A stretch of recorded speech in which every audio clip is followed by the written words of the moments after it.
मुंबईत धडक देण्यासाठी मनोज जरांगे पाटलांनी जोरदार तयारी सुरू केली आहे। मुंबईतल्या आंदोलनाच्या दृष्टीनं अंतरवाली सराटीत मराठा समन्वयकांची बैठक पार पडली। या बैठकीत जरांगेंनी मुंबईतील आंदोलनाची रूपरेषा निश्चित केली आहे। कोट्यवधींच्या संख्येनं मुंबईत धडक देण्यासाठी घराबाहेर पडा असं आवाहन मनोज जरांगेंनी बैठकीनंतर केलं।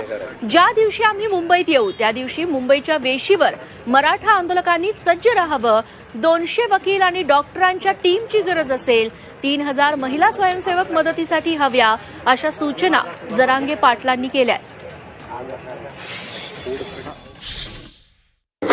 आम्ही फक्त आमच्या पद्धतीने आरक्षण जिंकण्यासाठी आम्ही सज्ज आणि मुंबईतला मराठा जो उद्या सकाळपासून सज्ज झालाय त्यांचं मनापासून कौतुक करतोय। मनापासून किती सगळ्या ताकदीनं मराठा मुंबईतला मुंबईकर म्हणून आज एकत्र आलाय। पक्षीय संघटना गट सगळं सोडून खरोखर महाराष्ट्रातल्या मराठा